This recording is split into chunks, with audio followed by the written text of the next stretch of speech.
बिस्मिल्लाहिर्रहमानिर्रहीम। Programme news inside के साथ मैं डॉक्टर सनोगरी आपकी खिदमत में हाजिर हूँ।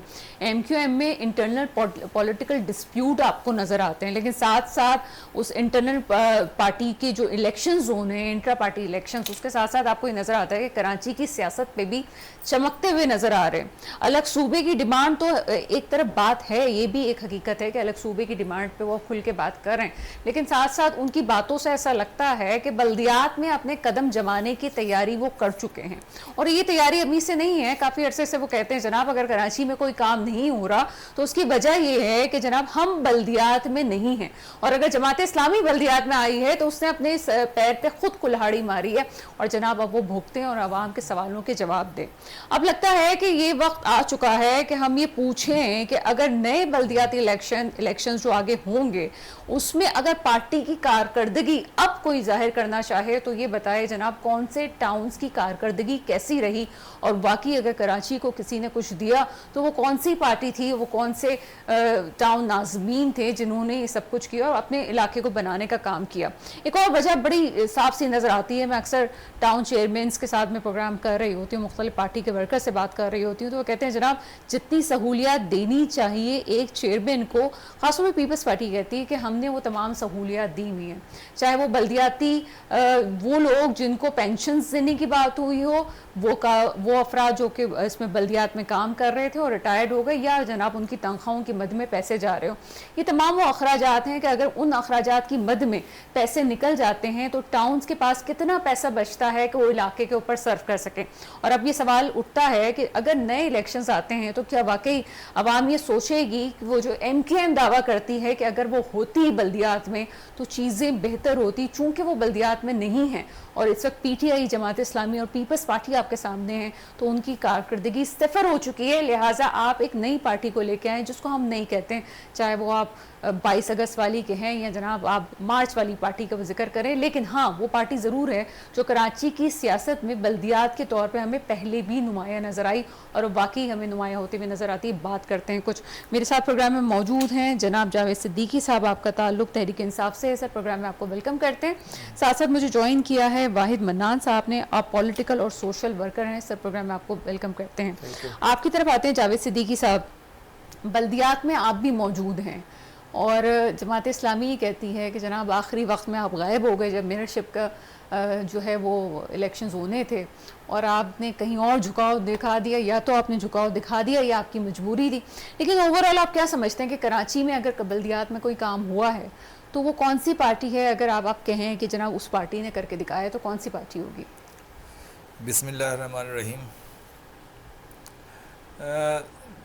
देखें, ये जो आप कह रही हैं कौन सी पार्टी है, तो अगर आप कराची की हिस्ट्री देखती हैं तो 1987 से लेके तकरीबन मुशर्रफ साहब के दौर तक, यानी 2002 में शायद मुस्तफ़ा कमाल आए थे, उसके बाद फिर तो तकरीबन कंटिन्यू एमक्यूएम रही। तो ये जमात इस्लामी भी आई? नहीं, जमात इस्लामी तो फिर मुशर्रफ साहब के दौर में नेमतुल्लाह खान साहब का जो एक टर्नओवर था, और वो भी इन्होंने वो भी आप सबको उस वक्त की सियासत का अंदाज़ा है कि एमक्यूएम को, क्योंकि गवर्नमेंट ऑफ सिंध में पावर देनी थी तो इसलिए जमात इस्लामी को, क्योंकि जाहिर सी बात है उस वक्त तो कोई भी पावर में नहीं था, मुशर्रफ साहब पावर में थे और उन्हीं ज़ाहिर इस्टेब्लिशमेंट ने जो सेटअप बनाया था वो यही बनाया था कि जमात इस्लामी बल्दिया में आ जाएगी, आप सिंध गवर्नमेंट आ जाएगी, क्योंकि पीपल्स पार्टी थोड़ी साइड पे हो गई थी उस वक्त, आपने देखा होगा, क्योंकि बेनज़ीर साहिबा जिला वतन थी, वो सही है ना। तो वो एक जैसा कि हमारे यहाँ होती है, तो वो कभी आपको सीटें दे दी, कभी हमें दे दी, कभी इन्हें दे दी, तो वो उस वक्त इस तरह जमात इस्लामी को मिल गया था एमक्यूएम के बाईकाट की वजह से, वरना उस वक्त भी कोई इतना बड़ा इशू नहीं था कि जिस पे बाईकाट किया जाए।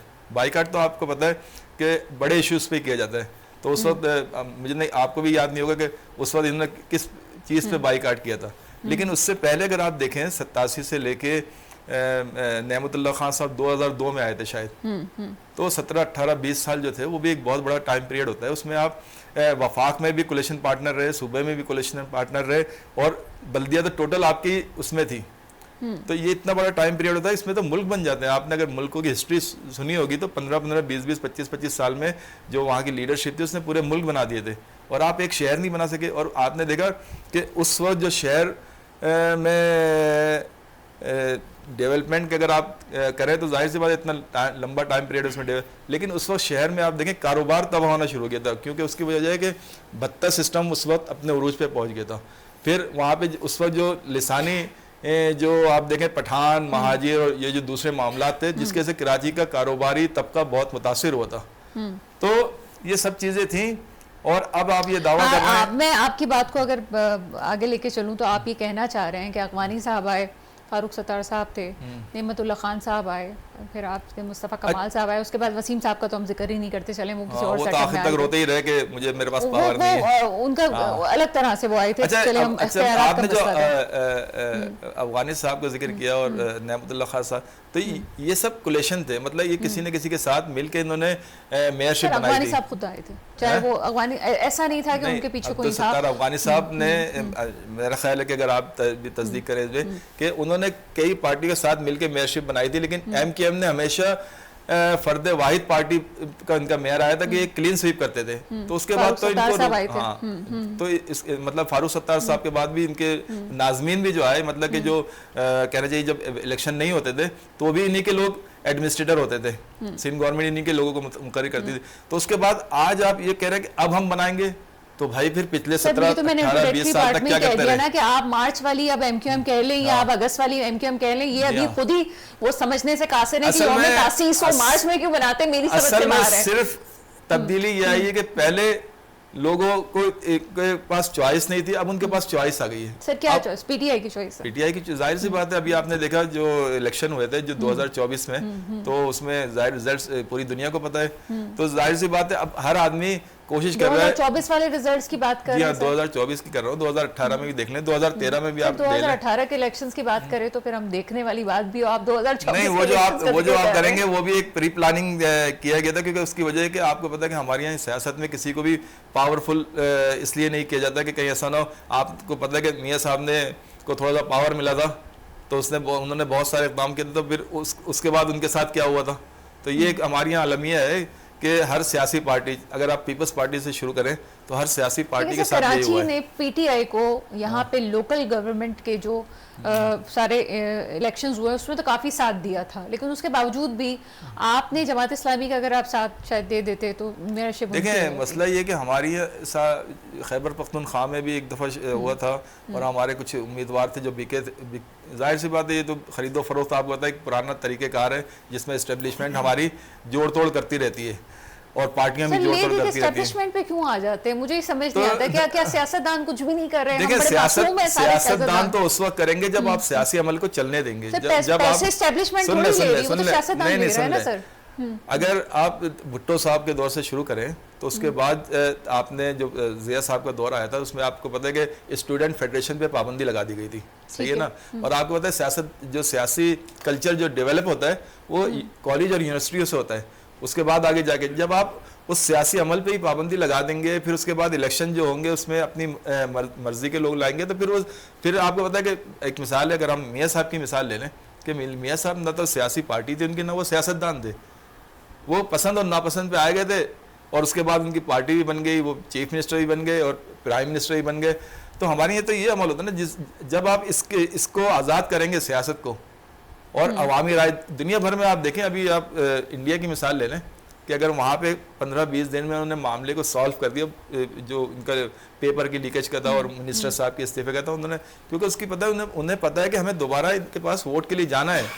आज अगर हमने इनके साथ जुल्म और ज्यादती की या नाइंसाफ़ी की तो कल ये जितने भी लोग हैं ये हमारे एंटी वोट देंगे। तो ये सियासी अमल होता है। मुझे सिर्फ बल्दियाती इलेक्शंस के हवाले से बात बताएं, क्योंकि बातें बहुत हैं और करने को बातें तो बहुत अभी चीजें चल रही हैं बहुत। तो बल्दियाती इलेक्शन में तो देखें, बल्दियाती इलेक्शन में PTI को वापस अवाम चूज करेगी अगले इलेक्शंस में, इंशाल्लाह बिल्कुल करेगी गवर्नमेंट में। लोकल क्या इस वक्त जो सूरत हाल है मुल्क की, आपके इल्म में भी और तकरीबन पूरे पाकिस्तान के इल्म में है कि इस वक्त जिस तरह मतलब मईशत और जो दूसरी चीज़ें या उसमें लोकल देखें, जब आपके पास पैसा होता है तो डेवलपमेंट होगी, जब आपके पास पैसा ही नहीं है तो आपकी डेवलपमेंट कैसे करवा सकते हैं।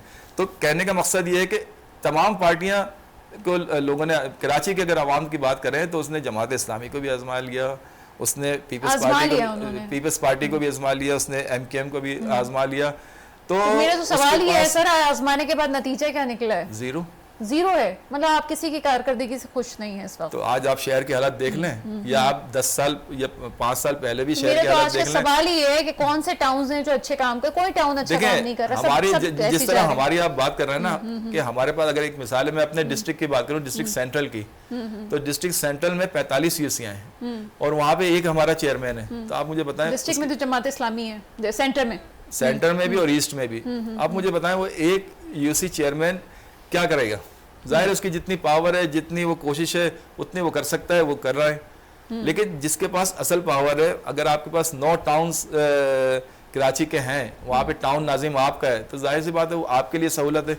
लेकिन अगर एंटी टाउन नाजिम है तो उसके पास इतनी पावर नहीं होती। तो ये तो जब पावर आएगी तो फिर इंशाल्लाह देखेंगे लोग कि किस तरह काम होता है। ठीक है, और भी बहुत सारे ऐसे सवाल हैं जिसका देखना ज़रूरी है, और सवालों को जवाब लेना कराची वाला चाहता है कि सवालों को जवाब ले। एक छोटा सा ब्रेक लेते हैं, ब्रेक के बाद आपके सामने हाजिर होते हैं।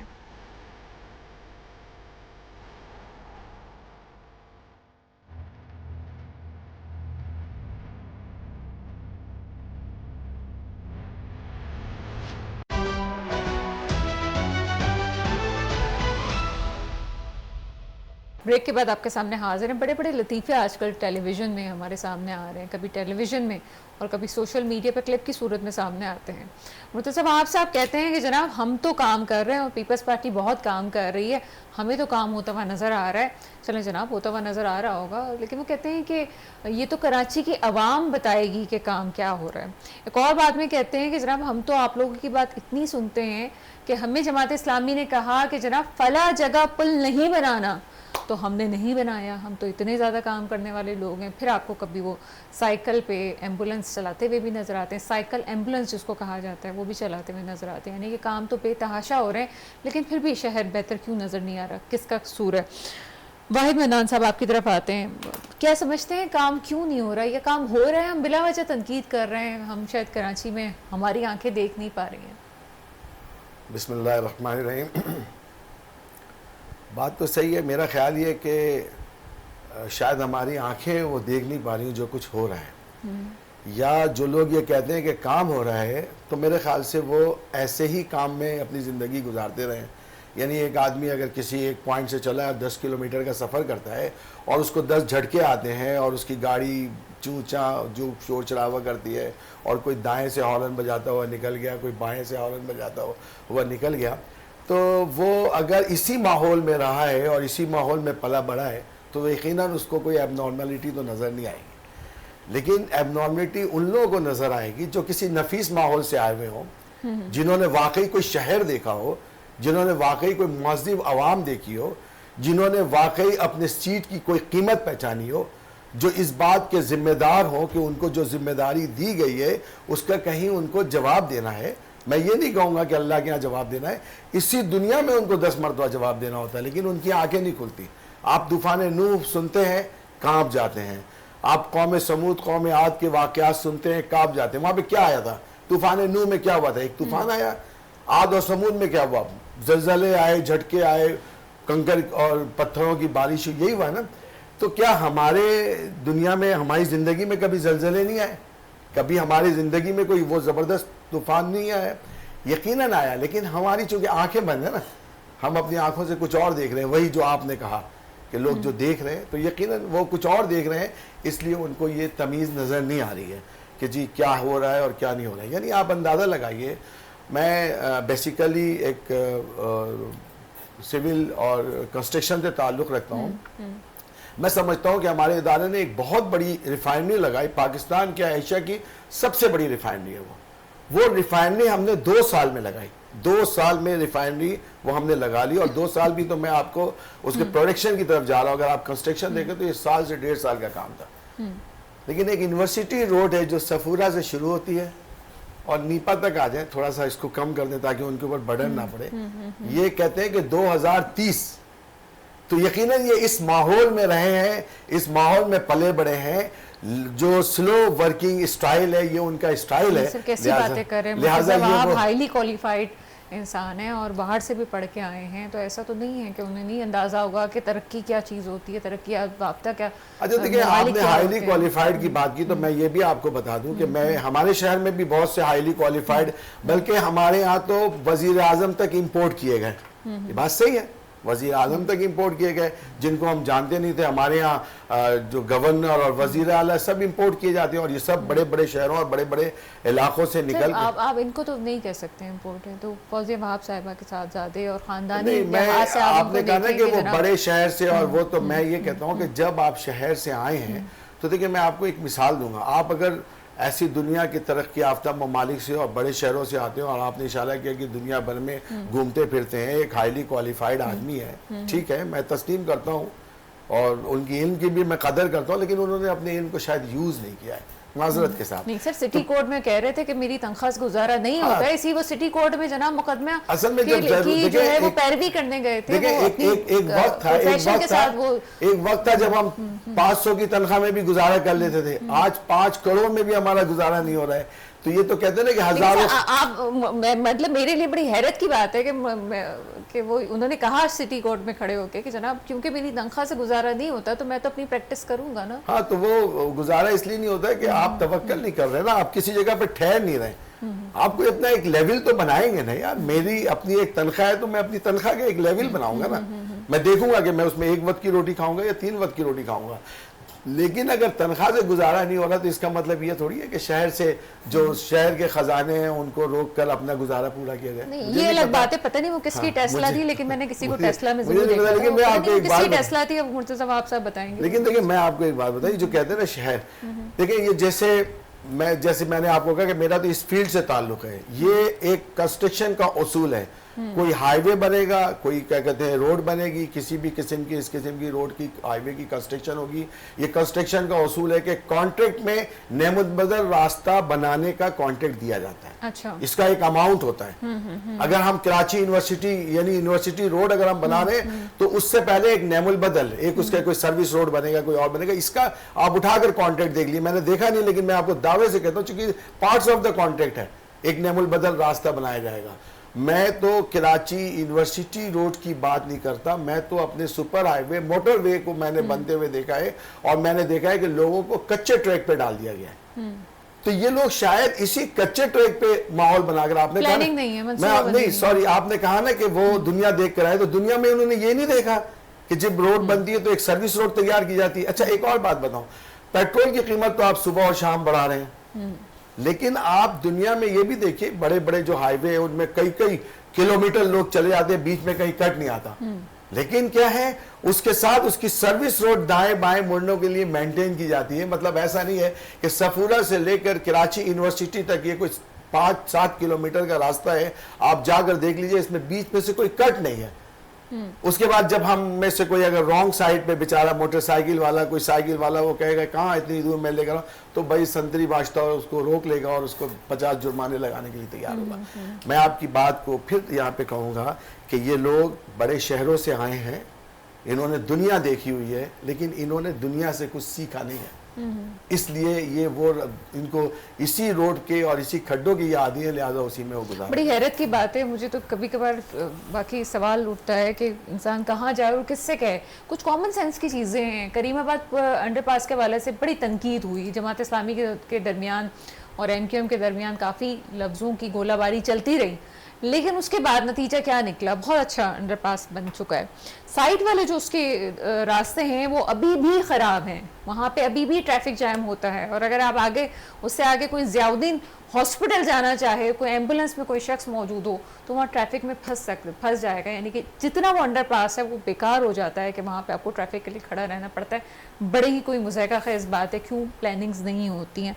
आगे चलते हैं जावेद सिद्दीकी साहब। जावेद सिद्दीकी साहब, मेरा सवाल अभी भी वो है, पहले पार्ट में आपने बहुत सारी बातें कर दी, लेकिन मेरे सवाल का जवाब आपके पास नहीं आया। आपके पास तो गवर्नमेंट भी मौजूद थी, आपके पास तो चीज़ें भी मौजूद थी, और एक वक्त था कि जनाब कराची को ऐसा लगता था कि PTI की गवर्नमेंट आके बना लेगी। ठीक है, आप कहते हैं सिंध तो हमारे पास नहीं था 18वीं तरमीम के बाद, और अभी भी आप कहते हैं कि जनाब अब भी आपको ही वोट मिलेगा। किसी वोट मिलने की आपको लोकल गवर्नमेंट में कोई एक वजह या कोई एक टाउन आप समझते हो कि जी बड़ा अच्छा हुआ है, आपके चेयरमैन ने बड़ा अच्छा काम किया हुआ है? देखें अभी जैसे मैंने अभी आपको डिस्ट्रिक्ट सेंट्रल का बताया, डिस्ट्रिक्ट ईस्ट, और ये कहीं भी हमारे सिर्फ 3 टाउन हैं, मतलब कराची के 27 टाउन में से 3 टाउन के जो चेयरमैन हैं वो हमारे हैं, और बाकी 25 ये 24-25 जो हैं वो दूसरे, और पावर जो है आपको पता है कि मेयर जो है वो पीपल्स पार्टी से। अब लाजमी सी बात है कि जितने आपके पास पावर होगा आप उसी हिसाब से काम करेंगे, ठीक है ना। अभी इलेक्शन करीब इलेक्शन होने वाले हैं, सही है। अच्छा, फिर दूसरी बात ये है कि ये चीज़ आप आवाम पे छोड़ दें कि कौन किसने अच्छा काम किया किसने नहीं किया। अगर अवामी फैसले आना शुरू हो जाएंगे तो आप देखें सिस्टम ऑटोमेटिक सही होना शुरू हो जाएगा, क्योंकि उसकी वजह है कि जब आपने अगले इलेक्शन में फिर आवाम के पास जाना है और आवाम ने फैसला करना है, तो लामहला आप चाहे किसी भी पार्टी से हों, आप काम नहीं करेंगे तो आपकी पार्टी आहिस्ता आहिस्ता ख़त्म हो जाएगी। लेकिन क्योंकि हमारे यहाँ ये सिस्टम अभी इस वक्त तक क्योंकि राइज नहीं हुआ, आपने 2024 के इलेक्शन में भी देख लिया, तो हमारा जो इस फोकस इस वक्त है, आप देख रही हैं कि हमारा फोकस ही सिस्टम के ऊपर है। एक नया आपने सुना होगा जब बिलावल साहब फर्स्ट टाइम 2022 के बाद रिजीम चेंज के बाद जब असेंबली में आए तो उनका पहला नारा क्या था? पुराना पाकिस्तान। आज लगाए वो पुराना पाकिस्तान क्यों? अब आप देखें कि ये वही लीडरशिप है जो गिलगित और बल्तिस्तान में जाके किस तरह उनको सुनहरे ख्वाब दिखा रही है, किस तरह उनके बिजली के बिल माफ़ कर रही है। और 2024 के अगर आप उठा के देख लें तो उस वक्त भी इन्होंने यही जो चीज़ें थी बयान की थी कि हम अगर आ गए हुकूमत में, अब आप आ गए, अब आप करें। लेकिन हमारे यहाँ असल मसला यही है कि इस्लामी जमहूरियत पाकिस्तान जो नाम है ना, अगर इसी के ऊपर इसी तरह अमल हो जाए, यानी जमहूरियत बहाल हो जाए, अवाम फैसले करे, तो कोई वजह नहीं है। मैंने अपने पहले ही प्रोग्राम में शायद कहा था कि इसमें बहुत सारे MNA MP जो होते हैं हर असम्बलियों में, वो शायद असम्बलियों तक पहुँच ही ना पाएँ। तो जाहिर सी बात है जब ऐसे लोगों को आप असम्बलियों से बाहर करेंगे और मिडिल क्लास या जो सियासत वर्कर हैं उनको लेके आएंगे तो फिर ये आगे काम चलेगा। सर, मुझे पीटीआई वालों की बात जो आप जहां लेके जाना चाह रहे हैं, मैं आपकी बात बहुत अच्छी तरह समझ रही हूँ। जी जी। लेकिन मुझे ये समझ नहीं आता कि एक इमरजेंसी की कैफियत है, हम सब हुब्बुल वतन शहरी हैं, आप भी हुब्बुल वतन शहरी हैं। लेकिन अगर पाकिस्तान पर कोई बुरा वक्त आता है तो उस वक्त मैं क्या करूँगी? मैं उस वक्त मेरी तरजीह क्या होगी? मेरी तरजीह ये होगी कि मैं जनाब पहले अपना घर बचा लूँ, अपने जो है वो मुल्क की हिफाजत पे ध्यान दूँ, या ये मैं इस मैटर पे जाऊँ कि जनाब कौन अंदर है कौन बाहर है, KP में क्या हो रहा है, मैं इस पे ऊपर तवज्जो दूंगी। देखें, अगर आप पाकिस्तान की तारीख देखें तो 40-50 साल की तारीख देखें तो जो भी हुक्मरान आए उन्होंने यही बताया कि इस वक्त बुरा वक्त है, इस वक्त पाकिस्तान। चलिए सर, मैं आपसे जवाब लेती हूं। आप सुन रहे, तो मकसद कहने का ये 40-50 साल में ये बुरा वक्त खत्म क्यों नहीं हो रहा? और आपकी पार्टी में नहीं आया? नहीं, ये तो हर एक हम सुनते और देखते रहते हैं ना। और ये बुरा वक्त आता क्यों है? क्योंकि आपने नाअहल लोगों को ला के बिठा देते हैं, और जो कुछ करना चाहता है उसको आपने देख ही रही है PTI के साथ। इससे पहले पीपल्स पार्टी भी ये भुगत चुकी है, भुट्टो के दौर में वो भी भुगत चुकी है। तो जब तक ये सिस्टम सही नहीं करेंगे, जब तक आप अच्छा फिर दूसरी बात खराब करने में हमारा हाथ भी है, मुझे कह लेने दीजिए, हमारा हाथ भी है। नहीं, जहां हमें लगता है कि हमें फैसला साजों के कंधे पे चढ़ के आना है तो हम बड़े मजे से आ जाते हैं, और जहां वो हमें पता है कि वो एक वक्त में आके कुट्टी करके आपको साइड में कर देंगे तब हमें बहुत बुरे भी लगते हैं। इरशाद अली शेख साहब मेरे साथ मौजूद हैं। मैं इख्तिलाफ करूंगा, थोड़ा सा इख्तिलाफ करूंगा कि अवाम ने तो अपने तो देखें अंदरूनी मुल्क पाकिस्तानियों। इरशाद अली शेख साहब, आप मुझे सुन सकते हैं?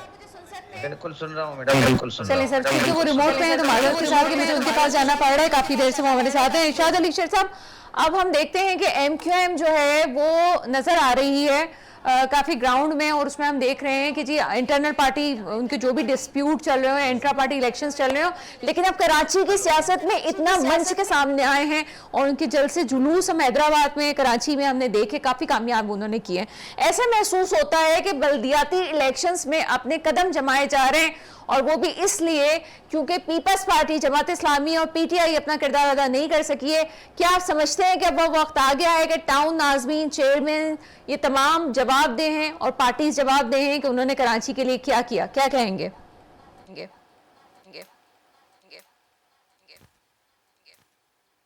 इरशाद अली शेख साहब, आप मुझे सुन सकते हैं?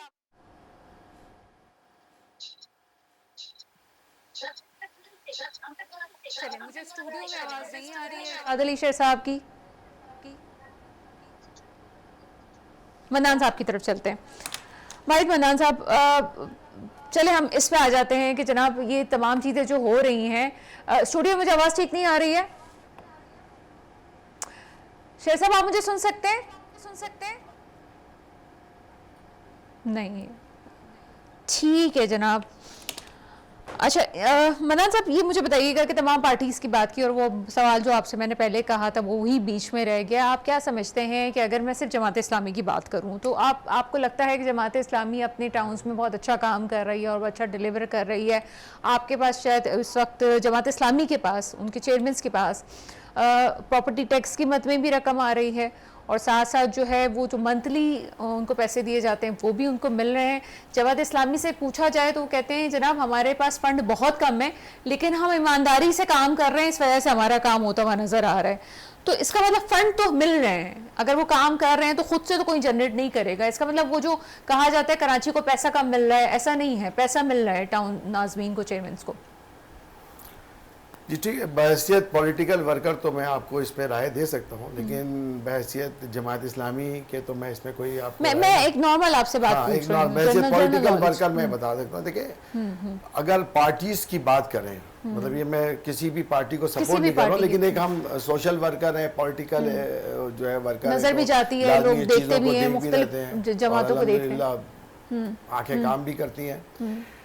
तो बज़ाहिर अगर देखा जाए तो जैसे मेरे भाई ने कहा कि अभी मैं नवाज शरीफ या नून लीग काफ लीग से मेरा कोई ताल्लुक नहीं है, लेकिन भाई ने कहा कि असल में वो तो कोई पार्टी ही नहीं थी, ठीक है, तो मेरे दिल पे कोई बात नहीं हुई, इसलिए कि ठीक है।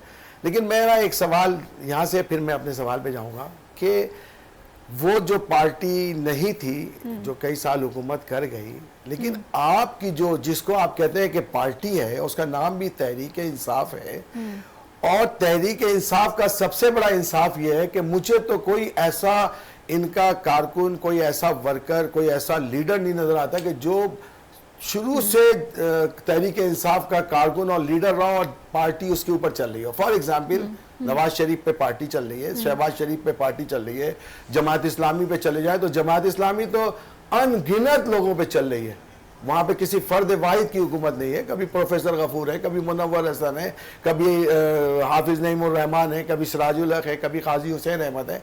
तो ये तो पार्टी, तो असल में अगर आप पार्टीज कहें ना, अगर मुझे सही कह लेने दें और अगर सच बोल लेने दें तो मैं तो कहता हूँ कि पार्टी अगर पाकिस्तान में कोई है तो वो जमात इस्लामी है, क्योंकि इनके अपने लोग हैं, अपने वर्कर हैं, ये काम करते हैं। चलिए सर, मैं आपसे मजीद भी जवाब लेती हूँ। आप कह रहे हैं हल सिर्फ जमात इस्लामी, आपके सवाल का जवाब में अगर एक छोटा सा ब्रेक लेते हैं सर, ब्रेक के बाद आपके सामने हाजिर होते हैं।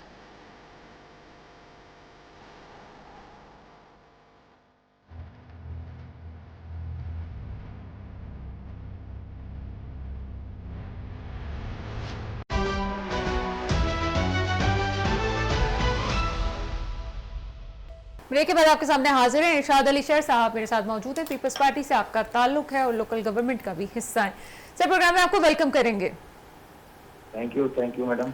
सर, अब लोकल गवर्नमेंट की बात हो रही है, एक तरफ कराची के मसाइल को इतना हाईलाइट कर दिया गया है कि सूबे की भी आवाजें आ रही हैं, तो सर आप क्या समझते हैं कि कौन सी पार्टी आप समझते हैं डिलीवर किया है? और चूंकि एमकेएम भी अब हमें काफ़ी एक्टिव नज़र आ रही है, तो क्या आपको लगता है कि कराची की आवाम अब ये सोचे कि चूंकि कोई भी पार्टी नहीं डिलीवर कर सकी, चाहे पीटीआई हो या जमात इस्लामी हो या पीपल्स पार्टी हो, तो सब लोग फिर एमकेएम की तरफ जाएंगे? क्या ये ठीक है?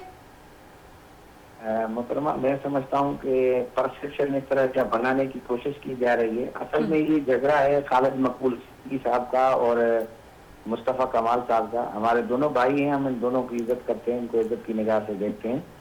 असल में इस तरह की बातें करना, ये दोनों हजरात अपनी अपनी जो है वो अजारादारी कायम करने के लिए या चेयरमैनशिप हासिल करने के लिए इस तरह की बातें कर रहे हैं, वरना अदरवाइज कराची में ऐसा कोई परसेप्शन नहीं है।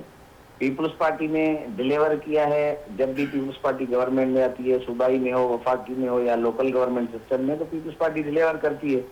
आवाम भी देख रही है, आवाम तो अच्छा रिस्पांस दे रही है पीपल्स पार्टी को। एमकेएम और जमात इस्लामी ने तो बारी बारी 1979 से लेकर कराची उनके हवाले रहा, 2000 यूँ समझें कि 23 तक। लेकिन वो डिलीवर नहीं कर सके कराची के। अगर ये अगर डिलीवर करते दोनों पार्टियां तो आज सर कराची 23 के तक का हालात तो ना मुख्तलिफ। बोले, कहाँ लोकल इलेक्शंस हो कहाँ रहे थे? जो मैडम 1979 में हुए, फिर नहीं सर, 1985 एक में बड़ा हुए। गैप भी आया है ना लोकल इलेक्शंस में। सर मैं आपसे जो सवाल पूछना चाह रही हूँ, लेकिन अगर देखें कि बीच बीच में जब भी पीपल्स पार्टी की गवर्नमेंट या कोलिशन होती थी एमकेएम के साथ या नून लीग की, तो कराची में एडमिनिस्ट्रेटर इन्हीं का लगता था। मोहम्मद हुसैन साहब एडमिनिस्ट्रेटर लगे, और भी कई लोग, फजल रहमान साहब एडमिनिस्ट्रेटर लगे। एडमिनिस्ट्रेटर भी इन्हीं के होते थे। कराची तो इनके हवाले था, यूं समझिए कि जब से एमकेएम बनी है पीएमएस 1987 से लेकर। तो असल में एक चीज डिलीवरी की जहां तक बात है, एमकेएम तो अपने दौर में जो उन्होंने डिलीवर किया, चाइना कटिंग दी, कराची के शहर में जो बताखोरी थी, जो कत्ल गारत थी, जो वो सब सबके सामने है। और सबसे ज्यादा अगर नुकसान हुआ है एमकेएम के वजूद से, तो वो उर्दू बोलने वालों का हुआ है, हमारे उर्दू बोलने वाले जो भाई हैं उनका हुआ है। तो कहने का मकसद ये है कि सिर्फ और सिर्फ इल्जाम तराशी की सियासत करना। सर या सर इस मैं तरह आपके की कहने का मतलब वजूहात समझ गई, लेकिन मैं कंटिन्यू करना चाहती हूँ। मुझे ये बताएं कि आपके पास इस वक्त कौन से एरियाज जो है और आप उस पे काम कर रहे हैं, कौन से एरियाज पे काम कर रहे हैं सर आप? पूरी कराची में हम काम कर रहे हैं, और डिस्ट्रिक्ट सेंट्रल हमारे पास नहीं है, लेकिन डिस्ट्रिक्ट सर सेंट्रल मैं में सबसे आपकी ज्यादा जाती काम। हैसियत में पूछ रही हूँ जी सर, आप कौन से इलाके में लोकल मैं गवर्नमेंट अपनी का हिस्सा जाती है? हैसियत में बताऊं, जी, जी। मैं मलीर में हूँ। मलीर में काम हम सर आप मलीर क्या में। समझते हैं कितना काम हुआ है आपकी निगरानी में, या आपके जो पीपल्स पार्टी के और रुकन है, सिर्फ मैं आपके मलीर के एरिया की बात करूं तो कितना काम ऐसा हुआ है जिसको आप बता सकते हैं कि ये काम हुआ? मलीर में काफी सारा काम हुआ है, मतलब गिनती में तो ज्यादा है, जाहिर है। तो सर कोई एक जो ऐसा काम local आप government- समझते होंगे जो जनाब लोकल लोगों को फायदा हो गया उससे? यहाँ मलीर मेरी यूसी में से शारा भुट्टो भी गुजरता है। तो सर शायर भुट्टो आपने तो नहीं बनाया ना? मलीर नदी के ऊपर कराची मेट्रोपॉलिटन कॉर्पोरेशन के जरिए कायदाबाद और मलीर को मिलाने के लिए ब्रिज का डबल ट्रैक बन रहा है। मेरी यूसी में तकरीबन हर गली में पेवेंट टाइल है, और हर रोड जो है वो कारपेट रोड बना हुआ है। पानी का मसला है, हल हो चुका है। सर ये आपने करवाया है? आपने आप खुद करवाया है ये तमाम चीजें? मैंने करवाया है अपने जाती तौर पर। मतलब तो सर फंड कहाँ से जनरेट किया आपने? लोकल गवर्नमेंट सिस्टम से। मैं अच्छा। पिछले टेन्योर में भी इसी यूसी का चेयरमैन था, अभी इस टेन्योर में भी इसी यूसी का तो सर चेयरमैन फंड हूं। पूरा हो गया जो यहाँ आपको पर पैसे मैं मिलते हैं महाना 12 लाख रुपए जो होते हैं, वो उससे हो जाता है सर 15 सारा लाख काम? रुपए। सिर्फ 12 लाख रुपए की बात नहीं है ना। 15 मेरा वाइस चेयरमैन जो है वो टाउन में मेंबर है, मलीर टाउन में। टीएमसी से काम मिलता है, और मैं खुद कराची मेट्रोपॉलिटन कॉर्पोरेशन का मेंबर हूँ, वहां से भी फंड मिलता है। तो आप समझते हैं कि फंड पूरा, फंड में कोई कमी नहीं है, नियतों का मसला है, कोई काम नहीं कर रहा? फंड्स ठीक है, जाहिर है कि जो मुल्की मुआशी हालात हैं या मुल्की रिसोर्सेज के हिसाब से फंड्स तो ठीक है, पर यूसी अच्छा, चूंकि मेरा मलीर से गुजर नहीं है तो मैं इसमें कमेंट नहीं कर सकती हूँ। आप कह रहे हैं कि आपने पेवनकारी का काम किया है, और सर आपने क्या बताया आपने अपनी सतह पे? टाइल्स का, रोड्स का, सेवरेज का, पानी का, मतलब हर किस्म का। अच्छा, सेवरेज का काम तो ये इनका नहीं होता ना, चेयरमैन वगैरह का? चेयरमैन का काम है मैडम ये। अच्छा, चेयरमैन का ही काम है? ये तो हमारी proportion वाला स्कीम होती है, वाकया हमारे फंड्स होते हैं। कराची मेट्रोपॉलिटन कॉर्पोरेशन से भी फंड्स मिलते हैं, टाउन से भी मिलते हैं। पहले डिस्ट्रिक्ट म्युनिसिपल कॉर्पोरेशन था मलीर, अभी टाउन म्युनिसिपल कॉर्पोरेशन है मलीर। हाँ हाँ। चले उसी में अगर म्युनिसिपल सर्विसेज अगर प्रॉपर तरीके से हम फंड्स का इस्तेमाल करें ना, हम पूरी कराची में म्युनिसिपल सर्विसेज के जरिए या म्युनिसिपल कॉर्पोरेशन के जरिए, तो मैं समझता हूँ कि काफी है फंड्स हमारे यूसीओ को, हमारे टाउन को और केएमसी को चलाने मतलब तनख्वाह देने के बाद, पेंशन देने के बाद भी आपके पास इतना पैसा है कि आप, मतलब आपकी नहीं, मैं चेयरमैन की बात कर रही हूँ कि इतना पैसा होता है काम कर सकते हैं? बजट में अलग अलग सेगमेंट्स होते हैं। तनख्वाह का अलग सेगमेंट होता है, फिर तरक्याती फंड्स अलग होते हैं, वेलफेयर के फंड्स अलग होते हैं, जो कोई अचानक सूरत हाल बन जाती है उसके फंड्स अलग होते हैं। प्रॉपर्टी टैक्स भी मिल रहा है अब तो? प्रॉपर्टी टैक्स मिल रहा है, रोड कटिंग का टैक्स मिल रहा है, एनिमल्स की माल पीढ़ियां जो होती हैं जानवरों का, वो टैक्स टाउन में मिल रहा है। और भी मुख्तलिफ किस्म के टैक्सेस होते हैं जिनकी एनओसीज इशू करती है टाउन म्युनिसिपल कॉर्पोरेशन। कोई फैक्ट्री बनती है, फैक्ट्री का तो बाकायदा उसकी साइज के हिसाब से, अगर उनकी पार्किंग के लिए एक्स्ट्रा लैंड वो इस्तेमाल करते हैं तो वो पार्किंग का टैक्स होता है। मुख्तलिफ किस्म के टैक्सेस होते हैं जो टाउन भी लेता है, केएमसी भी लेती है। अच्छा, और कोई अब मतलब मेरी एक ख्वाहिश है कि इकराम मैं प्रोग्राम नहीं मलीर है को जिस तरह जाके देखूं और खासतौर पे आपके इलाके को जाके देखूं, जो आप कह रहे हैं कि मेरी पेवंदारी यूसी में हो रही मैं है, आपको दावत देता और हूं। मैं ये देखूं मेरी- जाके कि जहाँ वो जो ईंटें हैं वो गलियों में लग रही हैं कि रोड पे लग रही हैं, तो मैं ये भी बिल्कुल देखूं। बिल्कुल, मेरी यूसी में मैं आपको दावत देता हूँ, कभी विजिट करें, आप डॉक्यूमेंट्री बनाएं, आप जाके चक्कर लगाएं, आके चक्कर लगाएं, आपको यहाँ काम भी नजर आएगा। और मेरी यूसी में 70% जो लोग हैं वो पश्तो बोलने वाले हैं, 20% लोग उर्दू बोलने वाले हैं, बाकी जो लोग हैं उनकी 8% है, 2% सिंधी बोलने वाले हैं। ये ना समझिएगा कि शायद लिसानियत की बुनियाद पर मैं इलेक्शन जीता हूँ, मैं इलेक्शन प्योर अपने काम पे जीता हूँ दूसरी मरतबा। जी, साथ ही रहिएगा। और बार में भी मैं दूसरी मरतबा सदर हूँ, वहाँ भी बार में, मलीर बार में आके पूछिए, मलीर कोर्ट का चक्कर लगाइए, आपको पता चलेगा कि वकला की किसने खिदमत है। काम करने वाला लोग तो बंदा हो तो काम होता है। नहीं, मैं आपका होता पॉइंट है। समझ गई हूँ। मैं इसका जवाब जो है ना वो मैं आपके मन्नान साहब की तरफ से लेना चाहूँगी। मन्नान साहब, मुझे शॉर्ट सा एक आंसर दे दीजिएगा। आप क्या समझते हैं, जो फैक्ट्स एंड फिगर ये बता रहे हैं कि जनाब हमें मुख्तलिफ जगहों से फंड मिलते हैं और जो गवर्नमेंट ने जो कोटा दिया हुआ है वो एक चेयरमैन के लिए काफ़ी है, मजीद फंड की ज़रूरत नहीं है, ये ठीक बात है? देखिए, इसकी तो वजाहत ये खुद करेंगे, चूंकि ये कह रहे हैं कि मैं इस जन्नत को देखना चाहूंगी जो जन्नत का माहौल इस वक्त बना है। आप जिस जन्नत की बात कर रहे हैं उस जन्नत से इत्तेफाक से मैं कल ही गुजरा हूँ। अच्छा जी, उस जन्नत से अल्हम्दुलिल्लाह सुम्मा अल्हम्दुलिल्लाह उस जन्नत से मैं कल ही गुजरा हूँ। अच्छा। और मैं बड़ा लुत्फानंदोज हुआ उस जन्नत से। अच्छा, ये जो सारा वो एरिया, तो वो एक कच्चा ट्रैक, मैं तो समझ रहा था सामने मुझे एक काफी चौड़ा काफी वाइड एरिया नजर आया, तो मैं एक गली में था, मैंने कहा चलो 2 कदम यहाँ चल लेता हूँ तो मुझे जन्नत में दाखिल हो जाऊंगा, फिर तो वाई वाई। लेकिन वो गलती से जो मैंने 2 कदम आगे बढ़े हैं ना, तो मैंने देखा है कि उस जन्नत में सवाए रेडियां और वो मतलब गाड़ी निकालने का रास्ता कोई नहीं था। आप बिलीव कीजिए, मैं उस बंदे को शाबाश कहता हूँ। एक लड़का था बेचारा नौजवान, वो अपने कंधे पे, बिलीव कीजिए कंधे पे, मैं कोई गलत बयानी नहीं कर रहा हूँ, कंधे पे मोटरसाइकिल उठाकर उस जन्नत का रास्ता साफ कर रहा था और हम जैसे नाफरमान लोगों को वहां से गुजरने का रास्ता दे रहा था। तो ये वो जन्नत है। तो मैंने आपको देखिए, मैंने आपको शुरू में बताया कि असल में जन्नत इन लोगों ने देखी नहीं है। मैंने शुरू में, प्लीज मेरी बात पूरी हो जाने दीजिए। असल में जन्नत देखी नहीं है इन्होंने, हाईवे देखे नहीं है इन्होंने, जो लोकल ट्रैक है वो देखे नहीं है। ये नहीं जानते हैं कि व्हाट इज पेवर और व्हाट इज कर्व स्टोन। ये जस्ट ये कहते हैं कि जी हम काम कर रहे हैं, और यही काम तो पिछले 70 साल से हो रहा है। आप मुझसे क्यों कहती हैं कि जमात इस्लामी का बताइए, तो तहरीक इंसाफ का बताइए, तो फलाने का बताइए? मुझे आप बताइए, मेरी उम्र कोई 65 साल है, मैंने 65 साल में तो पाकिस्तान में, स्पेशली सिंध में, तो जमात पीपल्स पार्टी को ही देखा। सिंध की मैं बात कर रहा हूँ, पीपल्स पार्टी को देखा। फिर ये क्यों कहते हैं कि तहरीक इंसाफ और जमात इस्लामी, आप तो यानी कि सरबरा तो आप है ना यार, आप लोकल गवर्नमेंट आपके पास रही है, फेडरल गवर्नमेंट आपके पास रही है, प्रोविंशियल गवर्नमेंट आपके पास रही है, फंड तो आपने देना है, फंड तो लोकल लोग लेकर नहीं आएंगे। तो ये जो मुर्तजा वहाब जिस जन्नत से गुजर कर गए और जैसे ट्रैक उन्होंने देखे और जैसे लोगों ने कहा है कि ये पेरिस है और फलाना है, तो असल में ये लोग पेरिस जाते हैं लेकिन पेरिस को आंख खोलकर देखते नहीं है। हमने अपनी गलियों में ही चंद गलियां ऐसी देखी है जो कि जन्नत का नजारा पेश करती है, तो हम तो उसके गिर्द घूमते हैं, हम उससे कंपेयर करते हैं। एक छोटी सी बात और मैं आपको ऐड करता चलूं कि ये तो मुल्क की हुकूमत है, और वो देखिए मैं सर, हमने खास तौर पे इरशाद अली शेर साहब को इसलिए लिया है कि क्योंकि वो अभी जिम्मेदार हैं, वो एक इलाके को संभाल के बैठे हुए हैं। जब आप खुद उनको ले रहे हैं जो जिम्मेदार लोग हैं, तो अब आपसे कोई सवाल का हक नहीं बनता कि आप कहें कि जमात इस्लामी क्या कर रही है और पीपल्स वो तहरीक इंसाफ क्या कर रही है। इलाके में इतना काम करवा चुका असल में तो इनको जवाब देना है। प्रैक्टिकली ये जो बता रहे हैं, प्रैक्टिकली बता रहे हैं, ये कह नहीं रहे क्योंकि ये। और एक चीज मैं आपको और इजाफा कर, देखिए मेरा एक छोटा सा ट्रस्ट है, बाप नाम है उसका, बहबूद अतफाल प्रोजेक्ट के नाम से हम उस ट्रस्ट को रन करते हैं। ये हमारा फैमिली ट्रस्ट है, लेकिन माशाल्लाह इसमें अल्लाह ने इतनी बरकत दी कि बाहर से भी लोग काम करते हैं। बिलीव कीजिए, मेरे पास उसके पंफलेट और वो लगे रखे हुए, मैं आपको दिखाऊं।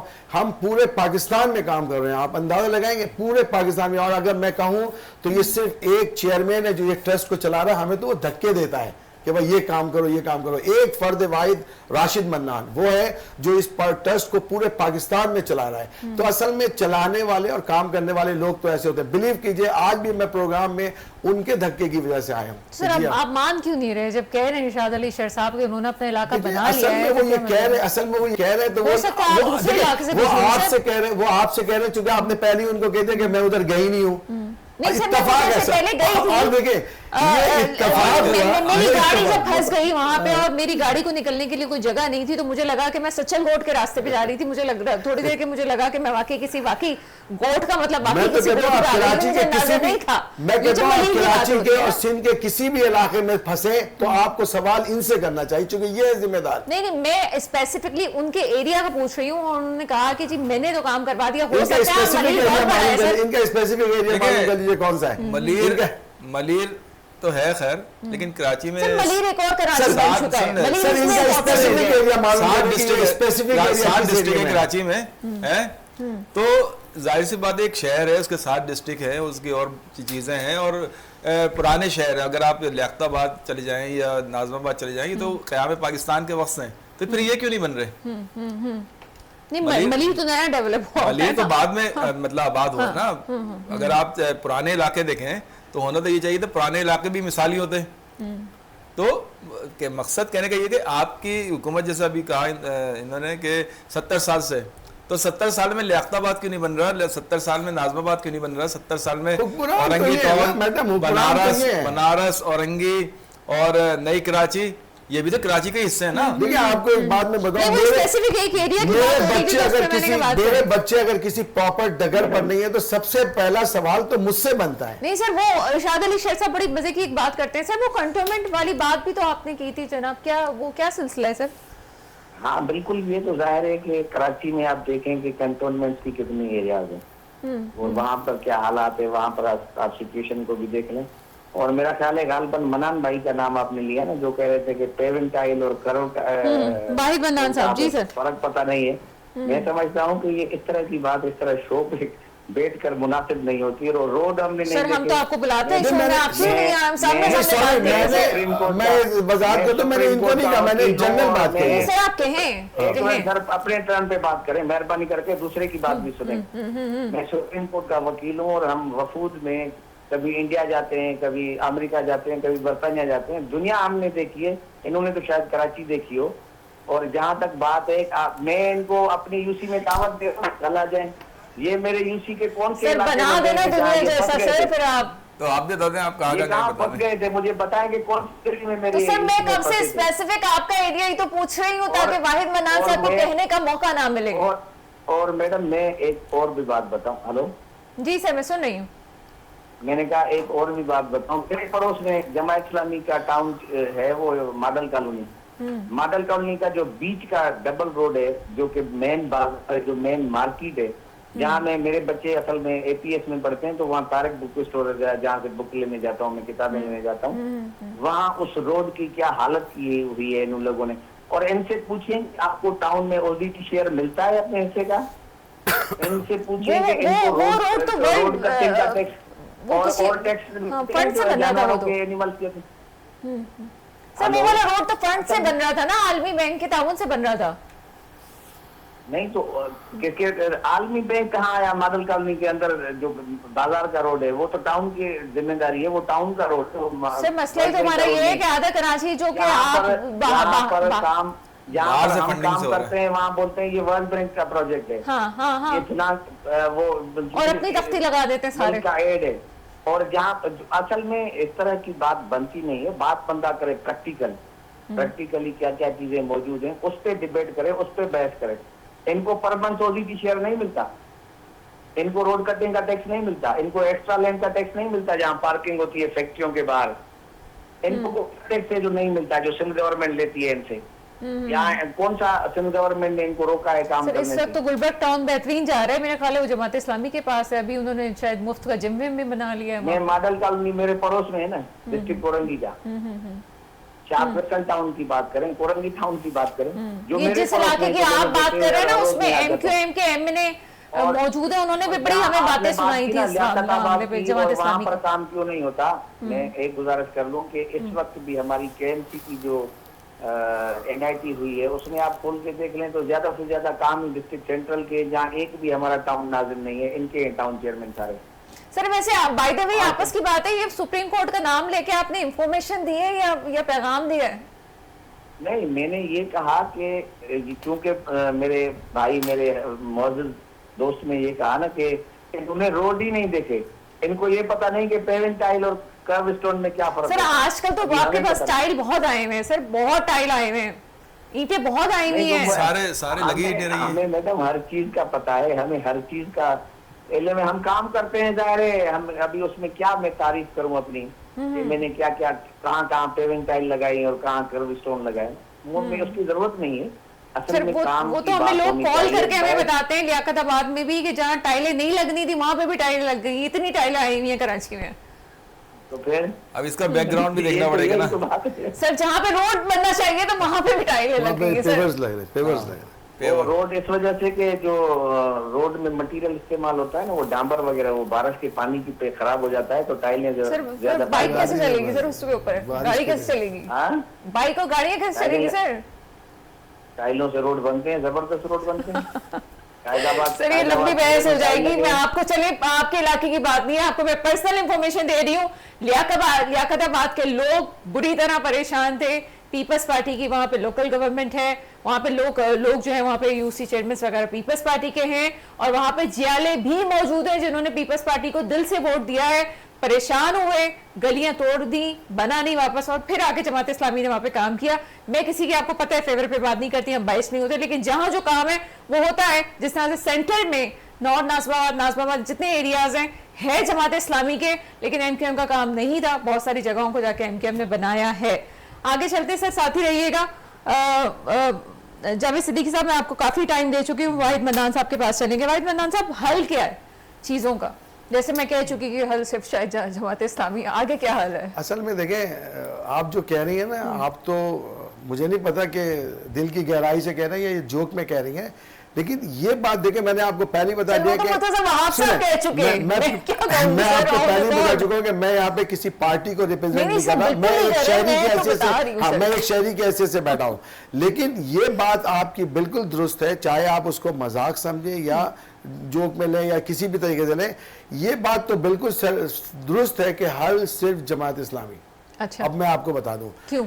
आज से 30 साल पहले जब एमकेएम के भाइयों से हमारी बहस होती थी, और ये तो आपको पता है कुछ पार्टीज तो ऐसी आई ना जिन्होंने अपने लीडरों को ना जाने कितना बड़ा रुतबा दे दिया, तो मैं उनसे बमागे दोहल कहता था कि तुम आ जाओ या कल आओ, तुम्हें आना जमात इस्लामी में। और आप देख लीजिए, लियाकताबाद टाउन को देख लीजिए, आप कोरंगी को देख लीजिए, लांडी को देख लीजिए, नॉर्थ कराची को देख लीजिए, ये सब आए हैं, पलट कर आए हैं जमात इस्लामी। तो ये बात ये बताती तो है कि जमात इस्लामी ही हल है। एक और मिसाल मैं आपको दूं, इन्होंने भाई ने और दूसरे लोगों ने इतनी मिसालें दी, ये मेयर वो मेयर, इतने मेयर कराची के, इतने मेयर और एडमिनिस्ट्रेटर आए। आप मुझे बताइए, 2 नाम के अलावा आप किसी तीसरे नाम को जानती हैं? एक मेयर अफगानी, एक नहीं सर, ये ज्यादती हो जाएगी सर, ज्यादती हो जाएगी। अच्छा, वो कैसे? आप तीसरा नाम ले लीजिए, तीसरा नाम ले लीजिए। नहीं सर, मुस्तफा कमाल साहब ने कहा, अच्छा, ऐसा नहीं है कि काम नहीं हुआ उनका। मुस्तफा कमाल साहब ने कहा, मुस्तफा कमाल साहब के उस वक्त के गवर्नर, उनकी पार्टी के लोग, परवेज मुशर्रफ, दीगर तमाम लोगों के बयानात मैं यहाँ पर दे सकता हूँ, जिसमें उन्होंने ये कहा कि मुस्तफा कमाल ने दरअसल नेमतुल्लाह खान के प्रोजेक्ट को टो किया था। मैं ये उनके उससे लोगों ने कहा। इनकार नहीं कर सकती, लेकिन सर अगर वो करप्ट होते, अगर करप्ट होते तो नहीं, सर मैडम मेरी बात सुने प्लीज, इसको ना आप करवट ना दीजिए, ट्विस्ट ना कीजिए। मैंने लफ्ज करप्ट नहीं इस्तेमाल किया, देखिए मैंने लफ्ज करप्ट नहीं इस्तेमाल किया। मैंने आपको बताया नहीं, करप्शन नहीं होती है, बाज़ औक़ात सुस्ती भी होती है, बाज़ औक़ात कायली होती है, बाज़ औक़ात गैर जिम्मेदारी होती है, बाज़ औक़ात अपने आप को किसी के सामने जवाब देना समझना होता है। खान साहब की तो वो इंसान थे, हमने खुद उनको बाइक पे सफर करते हुए देखा है, ऑन ड्यूटी जब जिस तरह के वो इंसान थे, उनके मशवरों पे अमल करते हुए, उनकी बात सुनते हुए मुशर्रफ साहब ने आगे उन जिम्मेदारी को दिया। मैडम मैं किसी को ना करप्ट नहीं कर रहा हूं, मैं ये मेरे घर में अगर कोई पैसे कंट्रोल नहीं हो रहे तो इसका मतलब नहीं मेरे घर वाले करप्ट है। मेरे घर वाले फजूल खर्च हो सकते हैं, गैर जिम्मेदार हो सकते हैं, उनकी जो सोशल सूझबूझ इतनी नहीं हो सकती जिसकी वजह से वो पैसे को कंट्रोल नहीं कर पा रहे, तो इसका मतलब ये नहीं कि करप्ट है। मैं जब घर पे ताला लगा कर जाता हूं तो इसका मतलब ये नहीं कि मेरा पड़ोसी जो है वो चोर है।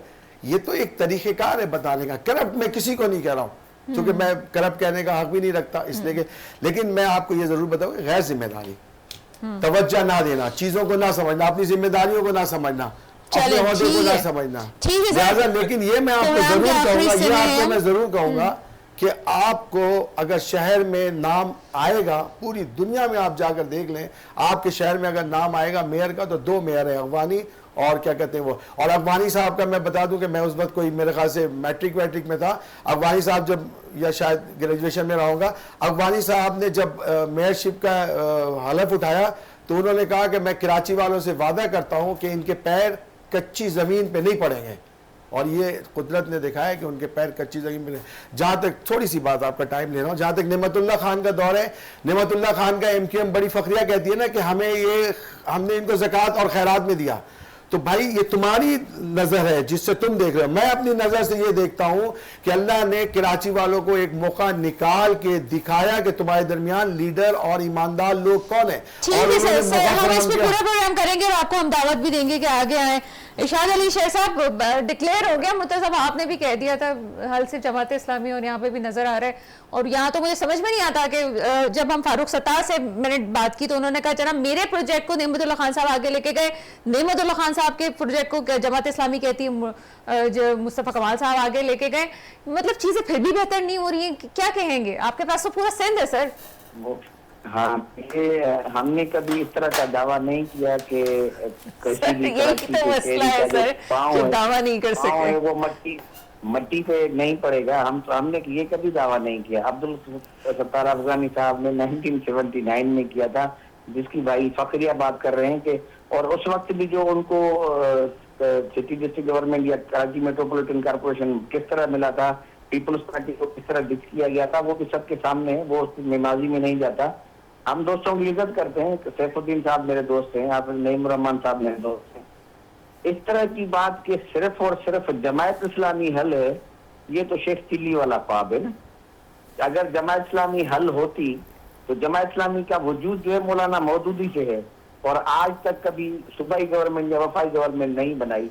पीपल्स पार्टी ने कई मरतबा वफाकी गवर्नमेंट, सूबाई गवर्नमेंट या बाकी भी पॉलिटिकल पार्टी या ये जो मुत्तहिदा कौमी मूवमेंट है वो भी कहीं ना कहीं हिस्सा रहती हुई आई है। जमात इस्लामी को मौका तब मिलता है जब MQM बाइकाट पे होती है। हम तो हर किसी के साथ मुकाबला करके आते हैं। और बाकी रही बात शहर के हालात सुधारने की, अगर कराची मेट्रोपॉलिटन कॉर्पोरेशन को ये सुधारती तो ये मुर्तज़ा वाब को इतना काम नहीं करना पड़ता। आज तक मुलाजमीन की, वैसे मतलब मुख्तलिफ तरीके होते हैं लोग चीजों को छुपा के और उनसे कुछ पेक्यूनरी बेनिफिट्स हासिल करना, लेकिन मुर्तज़ा वाब ने पूरा सिस्टम डिजिटलाइज किया है। और बजट क्योंकि हमने रिसेंटली पास भी किया है, जो रिकवरी का टारगेट माजी में 50 लाख से 1 करोड़ या ज्यादा से ज्यादा 50 करोड़ तक था, वो 8 अरब रुपए मुर्तज़ा वाब ने पहुंचाई ये चीजें। बहुत अच्छी बात है सर, और बहुत शुक्रिया आपका, बहुत शुक्रिया इरशाद अली शेर साहब। आपकी तरफ लास्ट कमेंट के लिए आएंगे जावेद सिद्दीकी साहब। बहुत डिजिटलाइजेशन के का नाम हमने सुन लिया है, साइकिल भी शायद कोई वो डिजिटल ही थी। देखें मसला ये है कि अभी जैसे पीपल्स पार्टी के जो हमारे भाई थे और ये तजिया निगार, तो अभी इन्होंने मुस्तफ़ा कमाल की और नेमतुल्लाह खान साहब की बात की। उस वक्त कौन था? उस वक्त परवेज़ मुशर्रफ साहब थे जो पूरा हैंडल कर रहे थे। और आपको पता है कि वो एक समझे मार्शल्ला का दौर था, और मार्शल्ला के दौर में किसी सियासतदान की हिम्मत नहीं होती कि वो इधर से उधर करे। और उस वक्त इंटरनेशनली हालात भी कुछ ऐसे थे कि फंडिंग भी बहुत थी, फंडिंग भी बहुत थी। और तो उस वक्त का मुआवजा नहीं कर। देखें जमात इस्लामी अगर मिसाल एक हल थी तो जमात इस्लामी 71 से कर रही है। अगर बांग्लादेश के बाद से आप देखें, मौलाना मोदी साहब का जो दौर था 71 से दौर था, आज हम 2026 में बैठे हुए हैं। तो भाई की बात बिल्कुल सही है कि अगर आपका देखिए खान साहब आए 2013 में, 2018 में, आप 71 से कर रहे हैं, तो फिर खान साहब की जरूरत क्यों पड़ी? और आज पब्लिक उनको करोड़ों के हिसाब से वोट क्यों दे रही है, आपको क्यों नहीं दे रही? उसकी वजह यह है कि आप जब PDM की सारी जमातें वो एक्सपोज हो गई, और एक्सपोज होने के बाद आज पब्लिक को पता चल गया कि कौन क्या था क्या नहीं था। लिसानी और मजहबी जमातों का था। ये पहली जमात है PTI जो कौमी जमात बन के उभरी है, जिसको पठान, पंजाबी, सिंधी, देवबंदी, महाजी, अपना बरेलवी सब ने वोट दिया है। तो ये वाहिद जमात है जो कौमी जमात है। बाकी सारी तो लिसानी और मजहबी जमात है, उन्होंने अपने हिसाब से काम किया। लेकिन अगर उन्होंने इस तरह काम किया था जिस तरह खान साहब ने एक अवेयरनेस कराची दी। के लिए और काम किया। देखिए कराची में और सिंध में चले तो उनकी पावर ही नहीं था। मैं आपकी बात समझ वहाँ गई। की बात देखें, नहीं, बहुत फंड दिया है, 11 अरब रुपए दिए हैं, मुझे नहीं, याद वो तो 1 अरब रुपए सब MNA को मिले, लेकिन मसला ये है कि उनका एक तो दौर देखें आप 3.5 साल का, उसमें 2 साल कोरोना वक्त मेरे पास कम है, अगर मुझे अगर extra आप लेना कहती है है, कोई अच्छी बात plus बताएं, से लेकिन last सुन ले एक लास्ट बात कमेंट्स मेरा सुन ले कि सबसे अच्छी बात ये थी कोरोना जैसी आलमी बीमारी में उन्होंने जिस तरह मुल्क को सरवाइव किया, उसे क्या दुनिया ने अप्रिशिएट किया।